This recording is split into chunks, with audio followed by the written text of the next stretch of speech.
자, 오늘 7교회 가운데 4번째 두아디라 교회 앞에 3교회 했고요. 그렇죠? 뒤에 3교회가 남아 있어서 딱 중간 교회인데 다른 지역보다도 두아디라 지역은 그렇게 작은 도시입니다. 유명세도 없고요. 특별한 것도 없어요. 그런데 에베소, 서머나, 버가 뭐 여러 교회들 보게 되면 짧은 데는 그저 넉 절, 6절, 7절, 뭐 길어봐야 9절 이렇게 나오는데 이 오늘 본문의 두아디라 교회는 12절이나 나와서 도시의 유명세는 가장 약한데 하나님의 메시지는 가장 많은 분량을 가지고 있어서 조금 의아해요. 그러니까 성서학자, 신학자, 성경을 이해하는 목사들의 눈으로 바라볼 때는 그냥 살짝 지나갈 것 같은 그런 교회인데 하나님의 눈으로는, 하나님의 관심은 이 교회에 제일 많다. 왜? 하신 말씀의 내용의 분량이 많은 것 보니까 그렇게도 이해해 볼 수 있어요. 그래서 늘 우리가 생각하고 판단하는 것과 하나님이 보시고 판단하는 것은 늘 다른 것 같아요. 농담 삼아 그런 이야기들이 있었잖아요. 천국 가면 2번 놀란다고요. 안 갈 것 같은데 그 사람이 와 있고, 우리 교회 담임 목사님 반드시 계실 줄 알았는데 보니까 지옥에 있네. 그래서 2번 놀라는 거예요. 근데 이게 사실이고 진실이고 성경입니다. 말장난이 아니고 조크가 아니고요. 저는 확신해요. 그리고 한 번 더 놀랄 거예요. 3번째. 나도 왔네. 내가 보니까 여러분이 갈 것 같지 않은데도 여러분이 가 계시더라고요. 예수 그리스도의 십자가의 피로 가게 됨을 믿으시기 바랍니다. 이 두아디라 교회 그러면 저는 제일 먼저 생각나는 사람이 사도행전 16장의 마케도냐인의 환상을 보고 바울이 갔을 때 쑥식을 다 제공했더니 바울과 바나바, 디모데, 실라 4명이 갔는데 그 팀 사역하는 4명의 쑥식을 다 제공한 여자가 있는데 이 두아디라 성 출신이에요. 두아디라는 이런 길드라고 하는 그 협동농장 같은 협동조합 같은 그런 시스템으로 이렇게 사회가 조직이 돌아갔는데 비즈니스 시스템이 그렇게 돌아갔는데 제일 특산에 유명한 것이 색깔의 흰색이니까 천을 염료를 입히는 것. 우리는 그냥 흰 옷을 입잖아요. 동방예의지국이라 그러고 백이민족이라는데 염료를 할 수가 없으니까 비싸니까 할 수 없이 그냥 가난하니까 흰 옷을 입었던 거예요. 부자들은 자색 옷을 입죠. 채색 옷을 입죠. 염료를 입히죠. 그 비즈니스가 성행했던 곳이 두아디라인데 여기에서 공장 본사를 가지고 있으면서 빌립보에다가 지사를 하나 내서 왕래할 정도로 괜찮은 여자죠. 이 루디아라고 하는 여자가. 이 두아디라는 것 자체가 이게 루시아라고 하는 지방 영역 내에 있거든요. 그래서 그랬는지 그 여자 이름도 루디아라고 이렇게 했는데 어쨌든 그 여자가 바울 일행에 쑥식을 제공함으로 해서 전 유럽의 첫 교회를, 빌립보 교회를 창립하게 된 배경을 가졌어요. 그러니까 세계사 가운데 유럽 최초의 교회는 그리스에 있고 그리스에서는 빌립보에 있고 그 교회 첫 창립 멤버는 이 여인이에요. 두아디라 성에서 거기다가 지사를 설립했던 여인의 쑥식을 제공하면서 그의 가정에서부터 최초의 유럽 교회가 생기는 거예요. 그러니까 유럽의 교회가 많은데 그 교회들의 일본은 AD 49년 가을에 두아디라 성에서 자주 염료 장사했던 이 여자가 바울의 메시지를 듣고 감동받아서 그의 가정을 오픈하면서 세운 교회. 대단한 거죠. 그래서 이 여자를 기리는 노래 이름도 있는데 사실 이 여자 때문에 생긴 건 아니고요. 3대 미항 가운데 나폴리라고 하는 항구가 있어요. 그저 로마에서 차로 한 2시간 내려가면 나폴리라고 하는 항구가 있는데 나폴리 항구에 그 배 떠나는 그쪽 동네 이름을 산타 루치아라고 불러요. 내 배는 뭐 떠난다. 이별을 노래했던 산타 루치아라고 하는 노래가 있는데 그게 세인트 루디아. 바로 오늘 본문의 성 루디아, 제가 말하고 싶은 그 여인의 이름을 따서 동네 이름까지 지었어요. 그러니까 인천 항구처럼 나폴리 항구에 배 떠나는데 이름을 질 정도로 이 여인이 그렇게 하나님 앞에 헌신됐다는 거예요. 그래서 뭐 선교회 이름에 여자들끼리 모임할 때 뭐 루디아 여선교회 뭐 이런 이름도 질 정도로 루디아 그러면 굉장히 존경받는 여자, 믿음의 신실함을 다했던 여자, 우리가 그렇게 이해합니다. 어쨌든 그 여자 갖고 있었던 재력은 로얄 퍼퓸이라고 하는 그 왕들이 입는 자색 옷간 염색 이런 거 권력과 부의 상징이죠. 어쨌든 이 교회를 향한 주님의 메시지인데 먼저 이 교회를 수식할 때 주님이 이렇게 말씀하셨네요. 두아디라 교회 사제에게 편지하는데 그 눈이 불꽃 같다. 그 발은 빛난 주석 같다. 하나님의 아들을 수식하는데 예수 그리스도를 수식하는데 눈과 발을 그렇죠? 눈은 위에서 내려다보는 거죠. 발은 뭔가 스탠드 밟고 있는 상태죠. 그래서 빛난 주석과 같으다. 그랬어요. 여러분 그 눈 요즘에는 뭐 CCTV도 있고 MRI 촬영도 있고 해갖고 옛날하고 다른 느낌인데 여호와 하나님의 눈이 불꽃 같으다. 그러고 요한계시록 4장에 보면 네 생물이 보좌에 있는데 6날개가 있는데 그 날개 주위에 눈이 가득하더라. 그래서 360도로 보는 거예요. 하나님의 전지전능성, 모르는 곳이 없고 무소부재, 안 계신 곳이 없는 하나님의 영적인 속성을 그렇게 표현하고 있거든요. 요즘도 카메라가 시스템이 좋아가지고 지금 여기서 단층 한쪽으로만 평면 촬영했는데 보통 뭐 스포츠 센터라든지 뭐 운동하는데 영상 자료 뽑을 때 보게 되면 카메라를 한 40, 50대를 갖다가 사방에다가 걸어갖고 스윙 동작 같은 것을 앞에서 측면에서 위에서 뒤에서 전체 입체적으로 사진을 촬영해서 그 교정하고 이렇게 스포츠, 과학 스포츠로 활동하지 않습니까? 그건 요즘에 생겼는데 이미 성경시대에 고대로부터 하나님을 수식할 때 전지전능하신 하나님, 무소부재하신 하나님을 그의 눈이 가득하더라. 또 눈이 불꽃 같다. 이런 표현을 쓰거든요. 히브리서 4장 13절에 보면 지으신 모든 것이 하나도 그의 앞에 나타나지 않음이 없어요. In his time, 그의 시간에 결산 받을 때 심판날 주님 오시면 눈앞에, 하나님의 눈앞에 만물이 벌거벗은 것 같이 드러나느니라. 여러분 속에 아픈데 이게 뭐가 있는지 모르는데 MRI 촬영 들어가면 안 보이지만 속에 암덩어리 균이 보이죠. 그렇죠? 여러분들이 살면서 하나님 앞에 바로 살지 못하고 있는데 뭔가 통증 증세가 있는데 뭔가 문제가 있는데 잘 모르죠. 그때 스캔을 하는 거예요. MRI 촬영을 하는 거예요. 말씀으로 쭉 스캔하게 되면 내 경제 문제, 내 신앙 문제, 내 인간관계 문제에 있어서 뭐가 문제인지 정확하게 진단이 나오고 처방이 나오죠.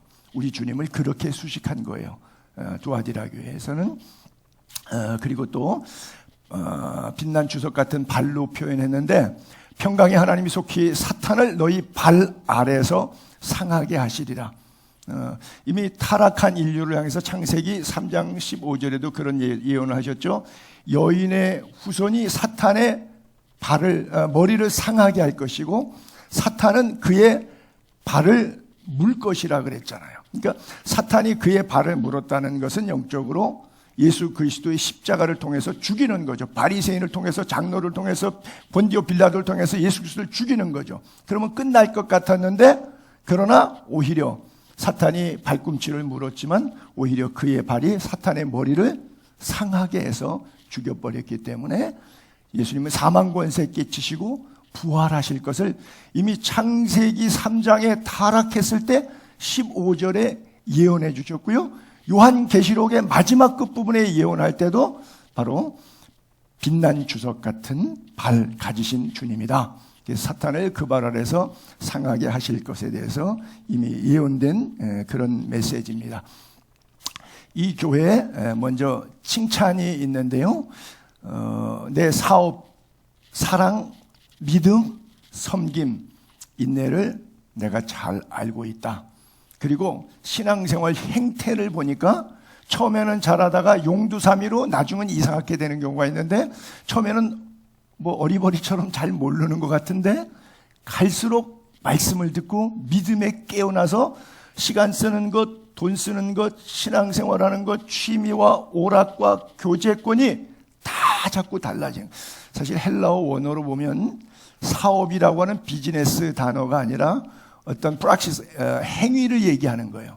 그 행위 속에 사랑의 행위, 믿음의 행위, 섬김의 행위, 인내의 행위를 하나님께서 잘 아신다는 거예요. 그래서 처음 행위보다 나중 행위가 훨씬 더 훌륭하다. 여러분 인간관계 해보셔서 괜찮은 사람인데 사귀니까 다 속인 거야. 그렇죠? 뭐 가끔 이런 것에 뭐 가짜 결혼 뉴스 같은 거에도 나오잖아요. 뭐 최근에도 그 중앙일보에서 그런 뉴스 나왔는데, 그러니까 처음에는 괜찮은 줄 알았더니 다 사기야. 다 거짓말이야. 뭐 경제도 속이고 학벌도 속이고 뭐 다 속인 거야. 근데 처음에는 아무것도 아닌 줄 알았는데 양파처럼 까면 깔수록 나중에 그가 섬김이 갈수록 커지는 거예요.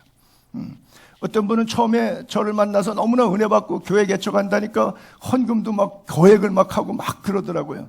그러더니 내가 자기 말 안 들었다고 나보고 헌금 돌로 달라고 나가겠다고 그런 거예요. 그러니까 처음 행위와 감정과 나중 감정이 충분히 다를 수가 있겠죠. 어떤 분은 임직 받으려고 처음에 교회에서 뭐 얼마나 많이 뭐 돈도 써가면서 열심히 뭘 잘하는지 모르겠어요. 우리 이강훈 전사님이 안수 집사까지 됐다 그래갖고 나는 궁금해요. 저 친구가 돈을 얼마나 갖다가 바쳤길래 저 나이에 30대 때 안수 집사까지 됐나? 그건 농담인데요. 그렇게 열심히 잘 섬겨요. 그 다음에 장로 되고 권사 되고 임직된 다음에는 내가 장인데 명색이 나를 이렇게 뵙기 대접 안 해? 내 말 잘 안 듣네? 이래가지고 이제 천국 준비하는 게 아니라 노후에 뒷짐지고 하고 걸어갈 준비한단 말이죠. 이게 잘못된 거죠.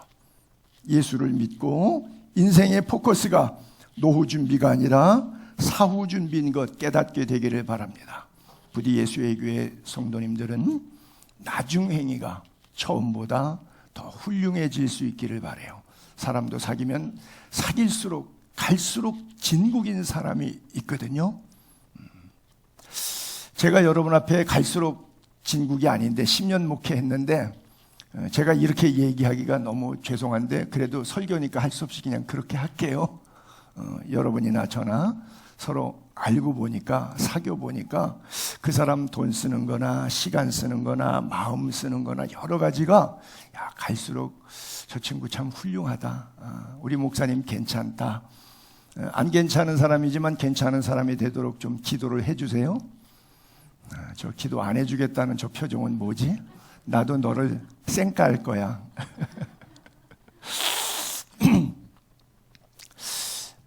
예수님께서 이 땅에 오셔서 가장 처음 행하신 표적이 갈릴리 가나에서 물이 변해서 포도주가 된 사건이었잖아요.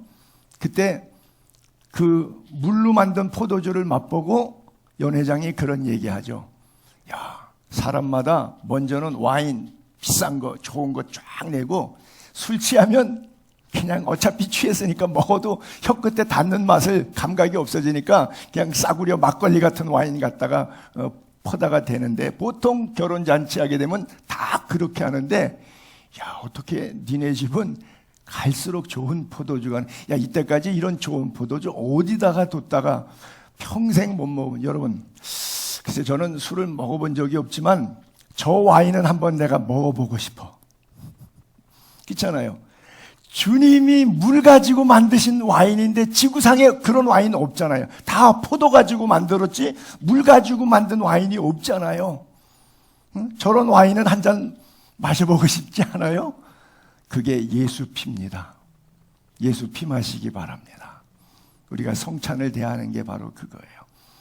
우리가 그래서 한 5년 전에 성지순례 가서 갈릴리 가나 가서 예수님 포도주 그 교회 앞에서 와인 사와서 그때 갔다 와갖고 성찬식 할 때 그 와인 썼거든요.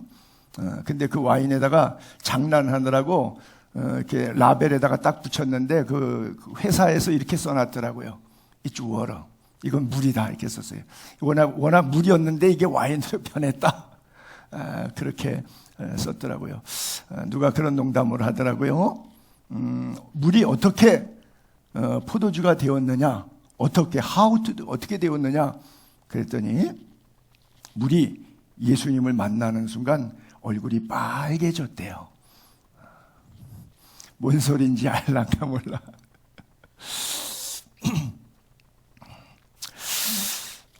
자, 책망이 또 하나 있는데 그 다음에 칭찬 이후에 자칭 선지자, 스스로 자기가 자기를 목사라고 하는 가짜 목사 있죠. 혼자 뭐 기도 많이 해서 자기가 뭐 예언한다 그러고 자기한테 기도 받으러 오라 그러고 이런 사람들이 대한민국 목사 가운데 절반은 돼요. 자칭 선지자라 하는 여자 이세벨을 내가 용납했다. 참 믿음 생활도 섬김도 봉사도 오래 참는 인내도 다 좋은데 이 귀가 약한 것 같아요.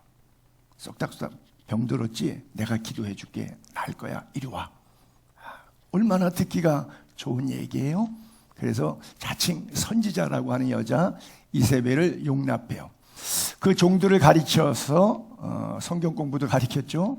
꿰어서 비진리를 이야기하는 거예요. 성경대로 살면 복받아 이러면 좋은데 성경대로 살면 복받아는 얘기는 안 하는데 주의 종 잘 섬기면 복받아, 목사님한테 잘해야지 복받아 라는 게 대한민국 사회에 도배되어 있어요. 이거 비진리고 비성경입니다. 절대 그렇지 않아요. 목사가 어떤 존재인지 알 게 뭐야. 목사도 목사 나름이지. 그렇죠? 진짜 참 목사는 제가 거울을 봐도 없더라고요. 좋은 목사, 선한 목자는 양을 위하여 목숨을 버리는데 그런 목사 아직까지 제 생에는 만나본 적이 없어요. 저도 직업의 하나로 그냥 하는 거예요. 월급 주니까 하지 제가 월급 안 주면 이 자리에 있겠어요? 그렇죠? 그러니까 좋은 목사는 지구상에 저는 아직 못 만났어요. 그래서 가르치고 꿰고 결국은 꿰매 넘어가니까 우상 숭배하고 우상 제물 먹고 여기는 행음이라고 하는 것은 두 가지 실제적인 게 다 있어요. 왜냐하면 사교도들 이단들은 보게 되면 비진리만 가리킬 뿐 아니라 뭐 통일교 같은 경우도 피가름한다 그래갖고 자기의 피를 받아야 된다 그래서 성적으로 여자를 막 주물르잖아요.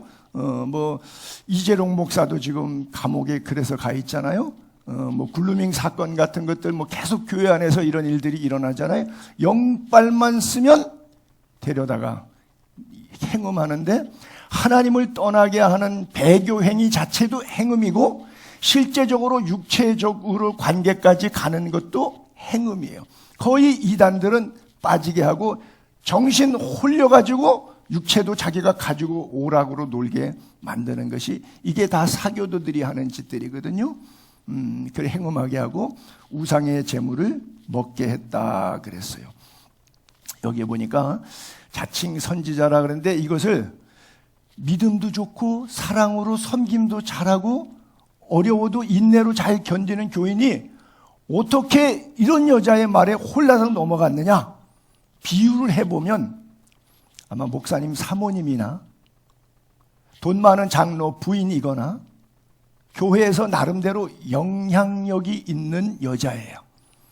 영향력 없는 여자가 무슨 말하면 잘 넘어가겠어요?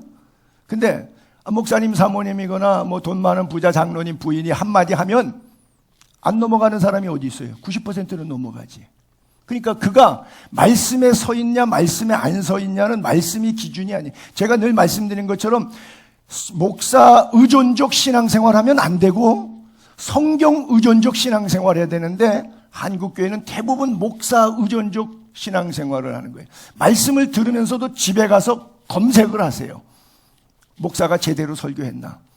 헛소리만 하고 쓸데없는 예화만 하고 문학 이야기, 예화 이야기로 떠들다가 울다가 웃다가 그냥 은혜 받았다고 그냥 그러고 헤어져서 그 다음에 삶에 힘이 되지도 않고 남는 것도 하나 없이 그렇게 살아간다면 정말 여러분들이 그렇게 살아도 될 것인지를 한번 진지하게 고민해 보셔야 되는데, 어떻게 그렇게 믿음도 좋고 사랑과 헌신이 좋은 사람이 한마디에 그냥 넘어가는지 모르겠어요. 자칭 선지자는 여자한테 이렇게 잘 빠지는, 교회 안에서 그냥 암흑의 권사가 믿음이 좋다, 기도 많이 한다, 하루에 방언 몇 시간씩 한다, 그러면 그냥 거기에 그냥 엎어져 가지고 있어요.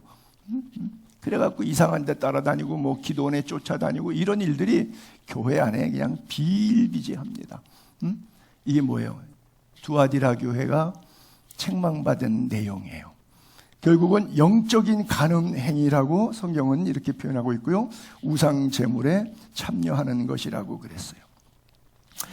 참 이 여자 이세벨, 여러분들이 잘 아는 그런 여자인데, 성경에 보면 이런 거짓 사도, 속이는 일꾼, 자기를 그리스도의 사도로 가장하는 자들, 이게 이상한 일이 아니래요. 교회 안에 늘 있대요. 그냥 우리 교회는 없어. 아니요. 사탄도 자기를 광명의 천사로 가장하나니, 사탄의 일꾼들도 자기를 의의 일꾼으로 가장한다.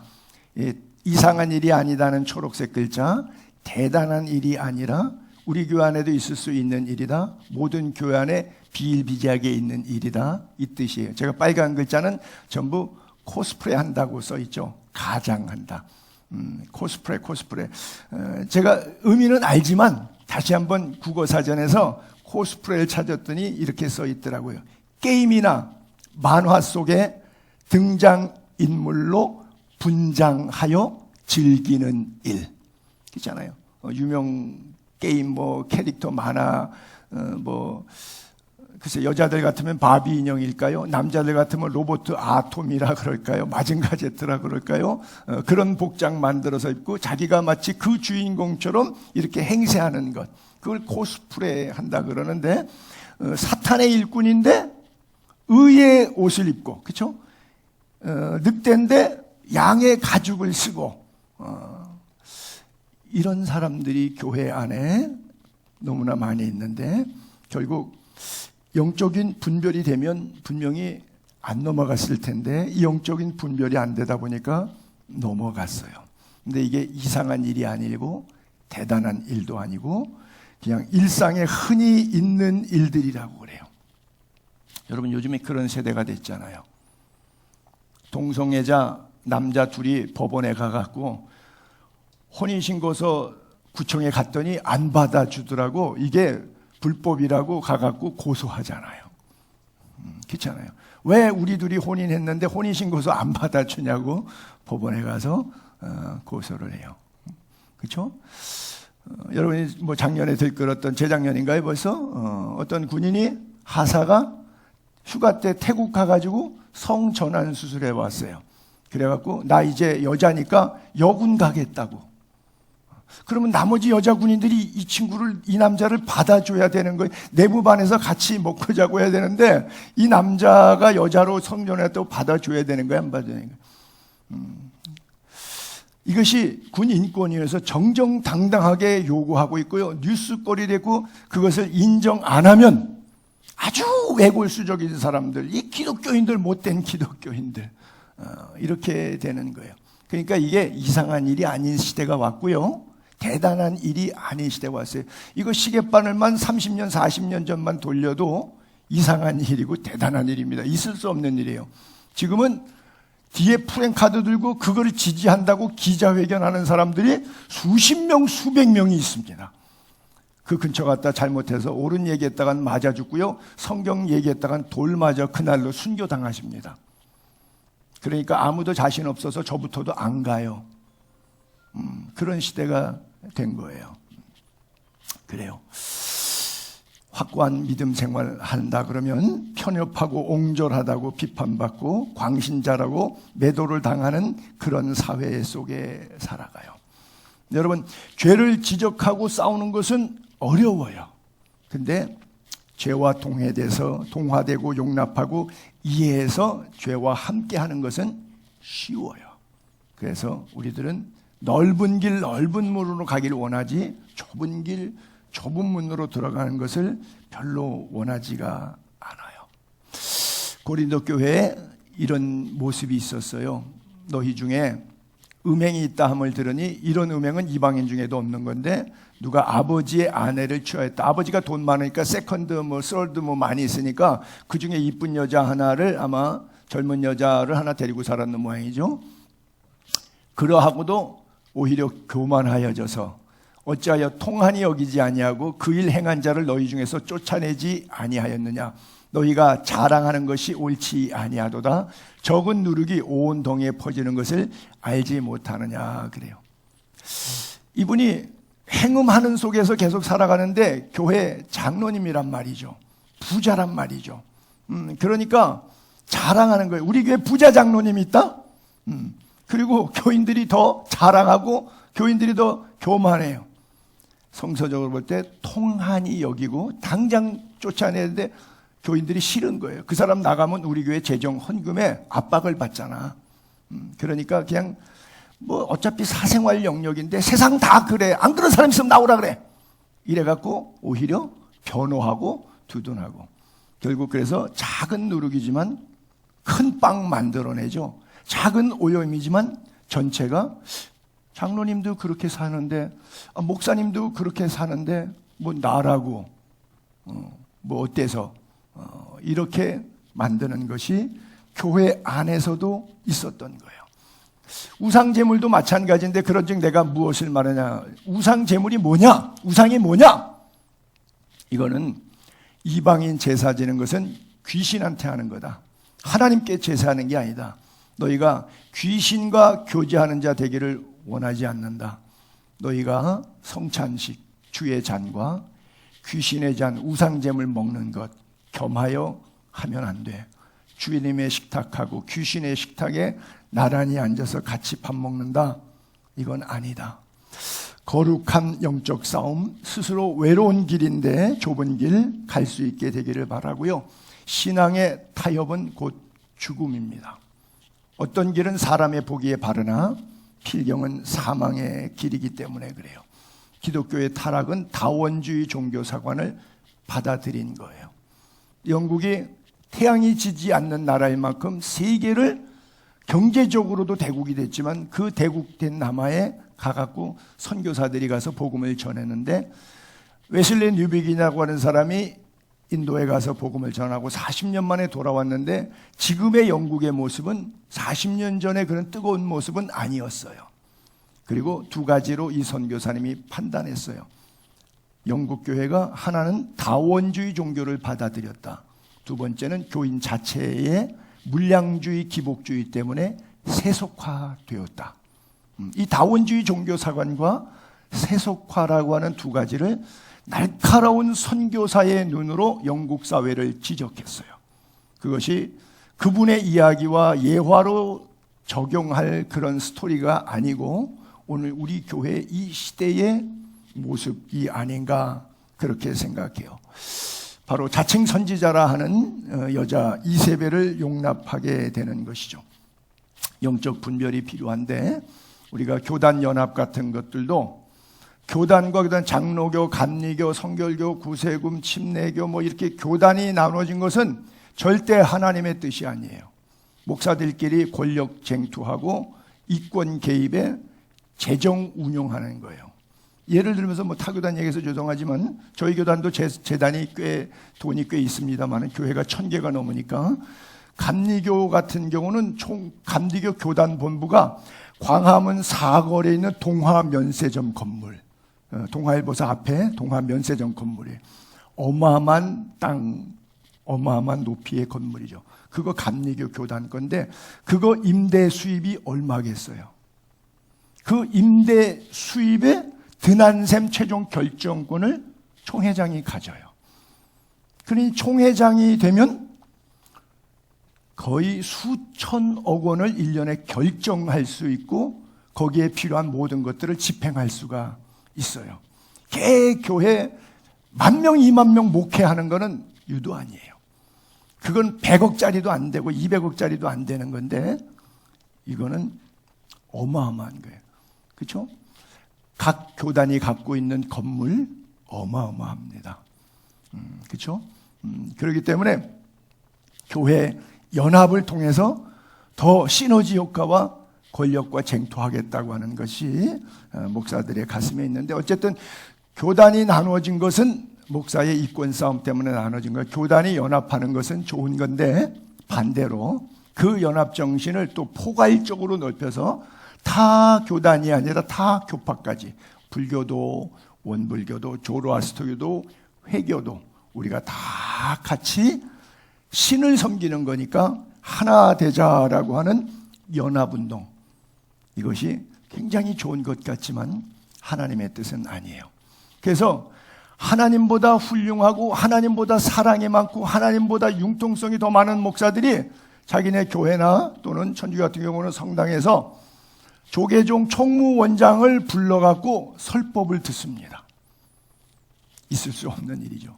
제가 개인적으로 스님과 친해서 스님과 식사하고 교제하고 대화하고 전도하고 차 마시는 거는 좋아요. 그렇다고 해서 그 스님을 주일날 여기서 타 종교와의 대화를 하겠다고 주일날 한번 설법을 해보시라고 강대상을 내드리는 행위는 바로 음료 이세벨의 영적인 간음을 자신하니까 당연히 교인들에게 하게 하고 서로 다 엎어지게 만드는 거예요. 이런 일들이 한국 교회에 그냥 상식으로 되어 있는데 그 목사님들은 세상 사람들로부터 존경받습니다. 융통성이 있으니까. 열린 가슴에 정말 좋은 큰 목사예요.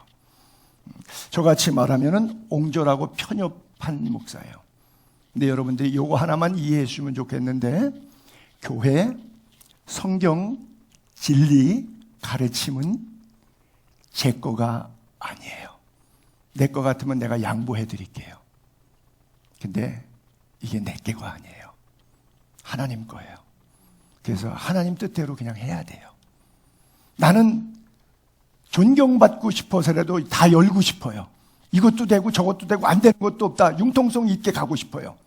근데 하나님은 아니라고 말씀하실 때 그 옆에서 같이 아니라고 말하기가 너무 힘들어요. 사람들이 싫어하기 때문에.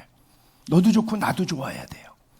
그래서 타 종교까지 끌어안으려다 보니까 자칭 선지자 이세벨과 같은 책망받을 일들이 교회 안에 있었어요. 그들이 믿음 있으면 뭐 할 거고, 사랑 있으면 뭐 할 거고, 섬김 있으면 뭐 할 거고, 인내가 그렇게 많은들 뭐 할 거예요. 이 책망에서 벗어날 길이 없는데요. 여러분, 기관차가 KTX가 가는데 앞에 기관차가 하나가 다 끌고 갑니다. 근데 뒤에 붙어 있는 거는 어떤 칸은 목포행, 어떤 칸은 부산행, 어떤 칸은 광주행. 이게 가능합니까? 불가능해요. 결국 앞에 차가 끌고 가는 대로 최종 목적지, 종착역은 그곳 가야 돼요. 우리의 종착역은 하나님의 가슴이에요. 하나님의 가슴은 하나님의 말씀에 어떻게 간다고 써 있어요. 그러니까 너희가 세상에 있는 것들을 사랑하지 말라. 육신의 정욕과 안목의 정욕과 이 세상의 자랑, 땅에 있는 것을 사모하지 말고 위의 것을 사모해라. 땅에 있는 지체를 죽이라. 세상과 하나 되기를 원하는 사람은, 세상을 사랑하는 자는 하나님과 원수됨을 알지 못하느냐 그래요. 근데 하나님과 원수되는데 감각이 없어요. 하나님은 안 보이잖아요. 근데 사람하고 원수되면 안 좋잖아요. 당장 보이고 이익관계가 있고 돈과 인간관계가 왔다 갔다 하는데 그 사람에게는 잘 보여야 돼. 그것이 하나님이 기뻐하든 기뻐하지 않든 하나님은 안 보이는 존재고 사람과 돈과 현상은 나타난 거기 때문에 당장 어디로 엎어지는 거예요? 보이는 곳에 엎어져요. 우리는 보이는 곳으로 살지 않습니다. 믿음이라고 하는 단어 자체가 바라는 것들의 실상이요, 보이지 않는 것의 증거이기 때문에 그렇습니다. 우리는 믿음으로 살다가 믿음으로 천국 가는 거예요. 만약 그런 마음이 있다면 우리 늘 회개하는 마음으로 살아야 돼요. 주님께서 늘 회개할 기회를 주시죠. 회개할 기회를 주는데 회개를 안 하는, 이게 왜요? 관성의 법칙에 의해서 굴러가던 대로 굴러가고 나에게 알량한 자존심이 있기 때문에 죽으면 죽었지 내 자존심을 포기 못한다. 목회할 때 한번 이렇게 하기로 했어요. 그럼 원리를 지킨다는 거예요. 하나님의 원리는 다 까먹고 안 지켜도 내가 목회 철학의 원리를 세웠으면 그 원리는 끝까지 지키는 거예요. 회개하지 않는 이유가 바로 거기에 있어요. 침상에 던지고 환란이 오고 결국은 사망에 이르게 된다는 거예요. 성경이 계속 여기에 침상이라고 하는 것은 병상을 얘기합니다. 그래서 결국 질병 가운데 환난 풍파가 닥치고 죄의 결과로 사망이라고 하는, 이세벨 여자의 귀등을 듣고 살짝 따라갔는데 잘못됐다 회개하면 되는데 그걸 회개 안 하면 결국은 심판은 이렇게 된다는 거예요. 왜? 나는 사람의 뜻과 마음을 감찰하시는 하나님이거든요. 결국 각 사람의 행위대로 갚아주신다 그랬어요. 회개는 축복이에요. 하나님의 은혜를 헛되이 받으면 안 돼요. 은혜 베풀 때 우리가 잘 들어야 되고요. 구원의 날에 너를 도왔다 했기 때문에 보라 지금은 right now, 은혜 받을 만한 때, 보라 지금은 구원의 날이로다. 보라 지금은 거기에 제가 액센트를 좀 줬거든요. 노아가 방주에 다 들어갑니다. 그리고 하나님께서 7일 동안 문을 열어놓습니다. 7일 동안 노아가 뭐 했겠어요? 맹숭맹숭. 7일 전에 이미 다 하나님께서 정결한 것은 7쌍씩, 불결한 것은 2쌍씩 다 들어가라. 야, 새도 들어가라. 뱀도 들어가라. 야, 코끼리도 들어가라. 그냥 자기들이 알아서 기어 들어갔어요. 여러분 생각해 보세요. 방주에 짐승 잡아놓으려고 들에 가서 사자 잡아오고 뱀 잡아오고 날아다니는 새 잡아오고 노아가 그렇게 했을 것 같아요? 아니요. 하나님 명령에 그냥 자동으로 들어간 거예요. 그리고 7일 동안 문 열어놓으셨어요. 노아가 뭐 했겠어요? 옆집 아줌마, 아랫집 아저씨, 사돈의 팔촌들, 친척들 있잖아요. 노아도 형제가 있었을 것이고 조카들 있었을 것이고 당숙, 숙부, 이모, 고모 다 있었을 것 아니에요. 노아가 하늘에서 뚝 떨어진 사람이 아닌데 일가 친척만 해도 고대 사회의 인류가 얼마나 번창할 때입니까? 노아 당시의 인류를 9억 명입니다. 9억 명. 약 아담부터 10대 손까지 1500년 가까운 세월이 지났고요. 그 1500년 동안에 9억 명이 살았어요. 근데 8명이 구원받아요. 이 코로나 때문에 몇 명이 남고 몇 명이 갈지는 모르겠어요. 사탄이 200년 전에 진화론으로 성공했고 100년 전에 1917년 볼셰비키 공산혁명으로 또 성공했어요. 지금 코비드라고 하는 것으로 사탄이 제 100년 간격으로 200년, 100년 이번에 21세기가 되면서 바이러스 가지고 인류를 장악하기 시작했는데 우리가 영적으로 이것을 보지 못해요.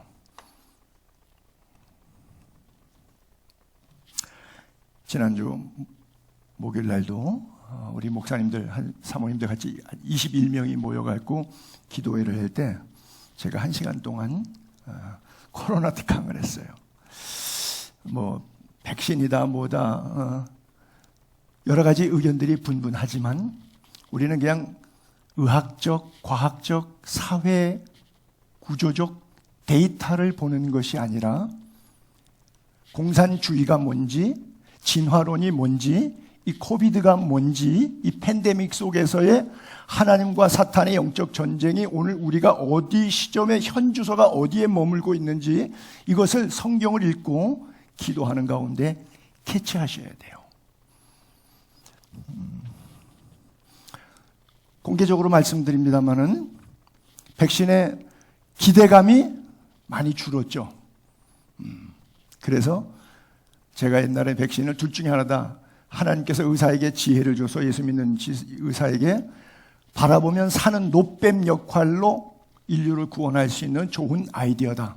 노뱀 역할. 그렇죠? 불뱀에 물려 죽어갈 때 노뱀을 해서 쳐다보면 산 그 노뱀일 수 있어요.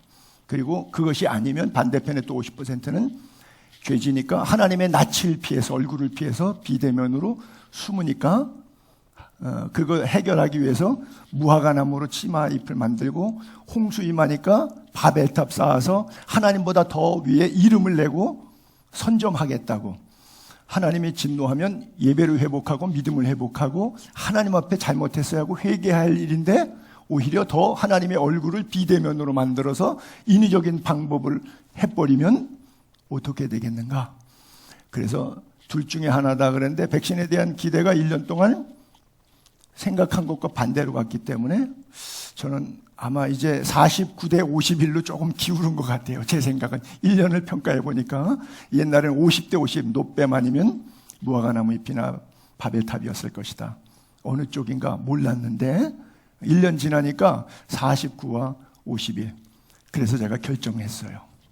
이게 계속 목회에 침탈을 주고 교인 30% 밖에 미접종자가 있으면 참석 못하고 여러분들에게 굉장히 민폐를 끼치더라고요. 그래서 저는 지금까지 예방주사를 하나도 안 맞았지만 맞아야겠다고 결정을 내렸어요. 왜? 백신의 정체를 조금 파악했기 때문에 이제는 맞아야 되겠다. 그래서 맞았어요.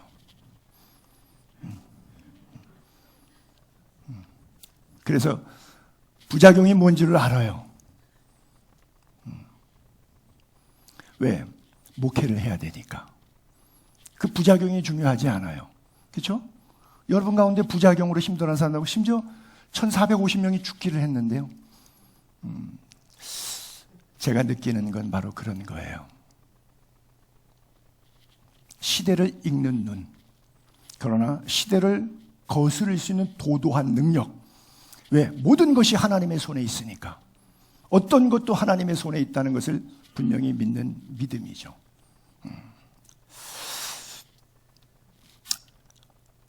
이세벨의 최후를 우리가 유다서를 한번 읽고 넘어갈게요. 마지막 때에 경건하지 않은 사람들이 정욕대로 행해요. 조롱하는 자들이 있어요. 성경에 대해서 비판적인 사람들이죠.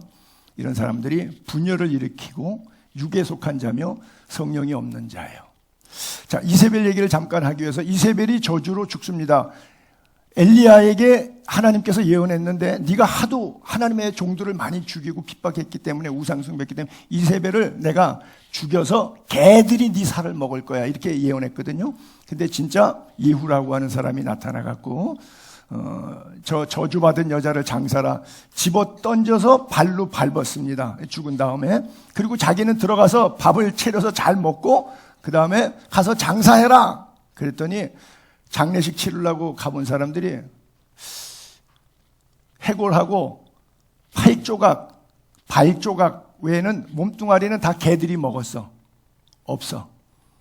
디셋 사람 엘리야를 통해서 말씀하신 바처럼 이스라엘 토지에서 개들이 이세벨의 살을 먹을지라.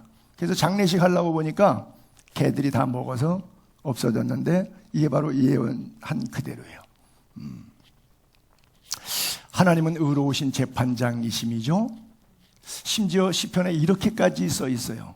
매일 분노하시는 하나님, 회개하지 아니하면 칼을 가르시고 활을 당기신다. 죽일 도구를 또한 예비하셨다. 여기는 칼, 활 이렇게 표현했는데 불화살. 그의 재앙은 자기 머리로 돌아가고 그의 포악은 자기 정수리에 내리리로다 그랬어요. 여러분, 만물보다 거짓되고 심히 부패한 것이 곧 마음이에요. 누가 이걸 알아요? 나 여호와는 심장을 살피고 태부를 시험하고 그 행위와 행실대로 보응하신 하나님이라 그랬어요. 우리말에 콩 심으면 콩 나고 팥 심으면 팥 난다 그랬죠? 정확해요. 하나님은 이렇게 말씀하십니다. 스스로 속이지 말라. 하나님 업신여김 받지 않아. 너가 하나님을 업신여기냐? 하나님 너한테 업신여김 받지 않아. 사람이 무엇으로 심든지 그대로 거두리라.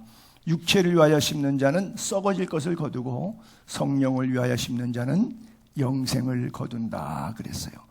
사람은 외모를 보지만, 육체를 보지만 하나님은 외모를 보지 않아요. 여러분들은 뉴스와 시대적 상황 속에서 나타난 현상을 보지만 하나님은 나타난 현상이 아니라 그 현상이 왜 있게 되는지의 배경을 우리에게 말씀하시고 싶어 해서 그 배경을 영적으로 분별해내야 돼요. 사무엘 선지자가 이새의 집에 8명의 아들이 있는데 왕 세우려고 사울 왕을 폐위시키고 일렬로 줄 세웠는데 첫 번째 아들 엘리압을 봤을 때 마음속에 감동이 왔어요. 왜? 키가 크고 기골이 장대하고 잘생겼어요. 여호와의 기름 부으실 자가 과연 주님 앞에 있도다 이렇게 말했더니 하나님께서 사무엘 선지자의 마음속에 말씀하세요. 잘생겼다고, 용모, 잘생겼다고, 키, 손용산 목사처럼 키 크다고, 그런 거 보지 말라. 내가 이미 그를 버렸다. 마음이, 껍데기는 훌륭한 인간인데 목사치고는 잘생기고 키도 크고 훌륭한데 속은 썩었어. 골았어. 내가 보는 것은 사람과 같지 않다. 사람은 외모를 보지만 나 여호와는 중심을 보느니라. 여러분들의 중심. 저는 여러분들은 다 중심을 보시는 분 같아. 왜냐하면 예수의 교회 나온 거 보니까. 그렇죠? 저처럼 패싹 마르고 신경질적으로 생긴 사람한테 설교 듣겠다고 나올 사람은 지구상에 아무도 없어. 저의 속을 봤기 때문에 나왔지.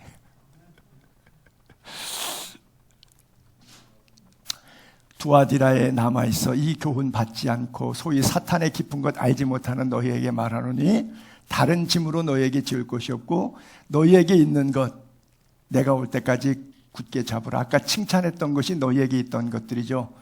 그들의 행위에 있어서 사랑이라든지 믿음이라든지 섬김이라든지 인내라든지 이런 거죠. 그래서 한 세 부류로 나눠보면 충성된 성도들, 칭찬만 받는 성도들이 있고 또 칭찬은 받았지만 결국 이세벨의 소리도 이것도 좋고 저것도 좋고 그것도 받아들이는, 관용하는 무리가 있어요. 여러분, 되는 건 되는 거고 안 되는 건 안 되는 건데 너무 융통성이 있다 보니까 내 거는 다 해도 돼요. 내 거는 다 줘도 돼요. 근데 주님 것까지 주는 거는 아니에요. 성경까지 위반하는 건 그거는 아니에요. 근데 관용하는 무리가 있어요.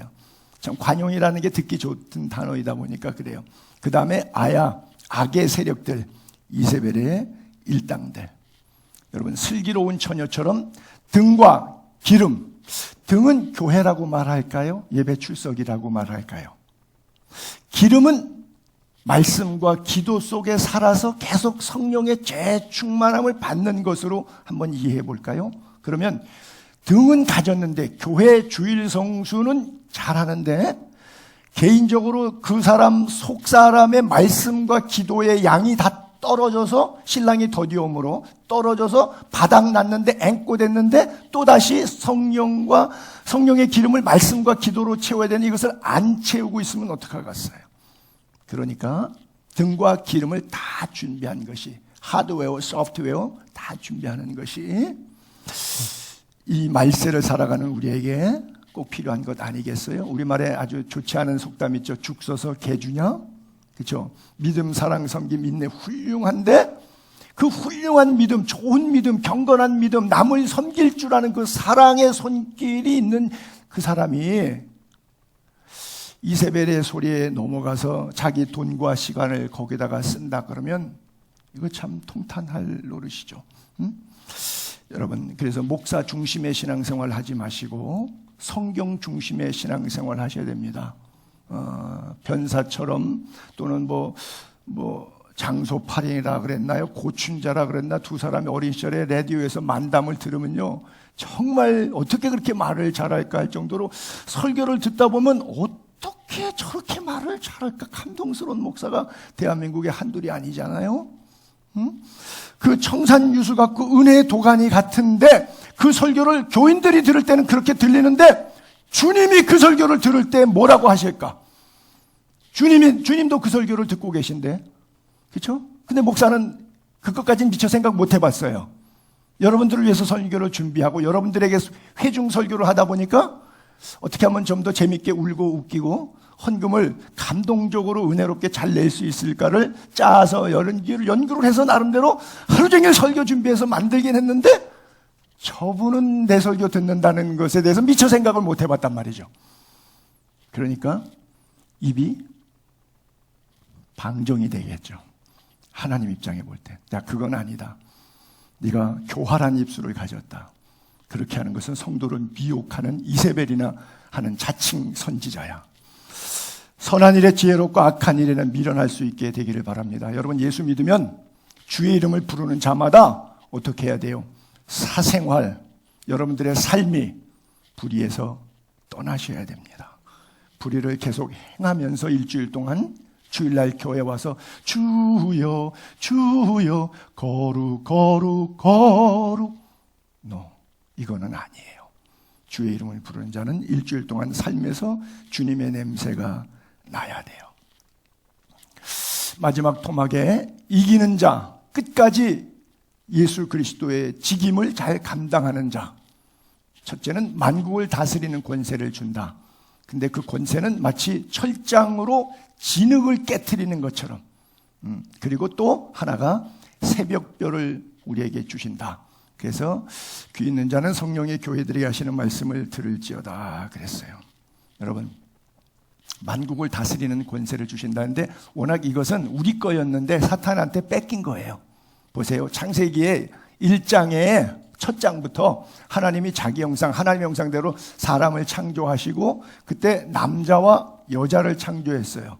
그렇죠? 그래서 동성애는 하지 말라는 것이 창세기 1장에부터 써 있어요. 그렇죠? 남자는 여자와 결혼하는 거예요. 여자가 여자끼리 결혼하고 남자가 남자끼리 결혼하는 게 아니에요. 만들 때 따로 만들었어요. 그렇기 때문에 여기서 뭐 DNA 때문에 동성애의 조상적으로부터 타고났다, 절대 그런 거 없습니다. 성경은 그걸 인정하지 않아요. 하나님이 그들에게 복을 주시면서 4가지 문화적 명령 속에 축복의 메시지가 있는데 그 복이 뭐냐? 생육해라. 2번째 번성해라. 3번째 충만해라. 4번째 땅을 정복하라. 땅을 잘 다스리는 것을 얘기하죠. 그 다음에 모든 생물, 움직이는 것에 대해서 다스리도록 되어 있어요. 저런 구절을 읽으면 약간 좀 의아스러운 게 있는데, 모든 생물이 다스림을 받기 때문에 호랑이, 사자, 어떤 맹수도 사람을 만나면 맹수가 도망가게 되어 있어요. 근데 간혹가다 맹수에 물려서 죽는 경우가 있거든요. 산에 올라가다가 멧돼지를 만나면 멧돼지가 후다닥 뛰고 도망가도록 되어 있어요. 뱀이 보면 뱀이 사람에게 무는 게 아니라 뱀이 도망가야지 성경적인 원리인데 안 그런 현상이 있죠. 왜 안 그럴까요? 저는 개인적으로 성경적이라고 볼 수는 없지만 그렇게 생각해요. 저 때는 죄를 짓기 전이에요. 근데 지금 안 되는 것은 우리 안에 죄가 있어서 하나님과의 관계가 브로큰 되어 있어요. 그러니까 짐승도 인간 무시해. 개도 사람 물어서 죽여버려. 왜? 이 죄인 이래가지고. 제 얘기가 조금 이해가 난해하실런지 모르겠는데, 창세기 1장이라고 하는 시제를 잘 연상해 보면 이유를 아실 것 같아요. 우리는 원래 다스리도록 되어 있어요. 저건 축복이었어요. 근데 그것을 잃어버렸어요. 다시 이기는 자에게, 예수 그리스도의 복음을 끝까지 지키는 자에게 다스리는 권세를 주님이 회복해 주신다고 했어요. 오늘은요, 고린도전서 6장에도 성도가 세상을 판단할 것을 너희가 알지 못하냐. 신자가 불신세계에 대해서 정치, 경제, 사회, 문화에 대해서 옳고 그름에 대한 기준이 있어요. 성도라면 왜? 성경의 시각으로 세상을 보니까 세상도 너에게 판단받는데 교인들이 싸워서 작은 일 판단하기를 감당하지 못해서 교회 문제를 세상 법원에 가서 싸우는 이런 불합리한 일들이 있다고요. 영적으로 말씀이 깨어 있으면 세상을 보는, 정치를 보는, 경제를 보는, 인간관계를 보는 눈이 탁월한데 믿음이 없으니까 오히려 세상으로부터 조롱받고 세상으로부터 재판받아야 되는 상황에, 즉 다스림의 역조 현상이 일어난 거예요. 왜? 이게 죄의 결과란 말이죠. 우리가 천사도 판단해요. 여러분, 급할 때 천사를 보내줘서 주님 우리를 도와주세요. 그리고 우리를 도와준다고 생각하죠. 사실 맞아요. 그 부리는 영이기 때문에 우리 도와주라고 만든 존재거든요. 근데 그 천사도 이리 와, 저리 가, 됐어. 이거 우리가 하는 거예요. 근데 우리가 천사만 못한 존재가 됐잖아요. 왜? 죄 때문에. 근데 천사도 판단하는데 그까짓 그 세상 일도 판단 못하냐? 이 수준 이하로 떨어진 이유가 바로 죄 때문이에요. 모든 천사들은 기껏 해봐야 섬기는 영으로 구원받고 예수 믿고 천국 백성된 상속자들을 위해서 섬기라고 보내신 것이라고 하는 거예요. 철장 권세로 다스리. 여러분, 철장하고 질그릇하고 팍 부딪혔어요. 그러면 어느 쪽이 깨질까요? 철이 깨질까요? 질그릇이 깨지죠. 주님이 우리를 다스리는 권세가 철장 권세로 질그릇 깨는 것처럼 이건 뭐예요? 천하무적인 거죠. 주님이 우리에게 주신 권세. 너희가 세상에서 환난을 당하나 담대하라, 내가 세상을 이기었노라 말씀하시거든요. 넉넉히 이길 수 있는 힘, 이미 하나님이 우리에게 주셨어요. 여러분, 그거를 두아디라 교회에게 회복하라고 말씀하신 것처럼, 그리고 새벽벌을 주리라. 마지막 구절에 보게 되면 나 예수는 너희를 위하여 내 사자를 보내어 이것들을 너희에게 증언하게, 나 다윗의 뿌리고 자손인데 곧 광명한 새벽벌이라. 누구예요? 예수 그리스도. 오직 예수. 여러분의 삶에 여러분을 이기고 자신을 이기고 죄악을 이길 수 있는 것은 오직 예수 그리스도의 십자가뿐임을 믿게 되기를 바랍니다.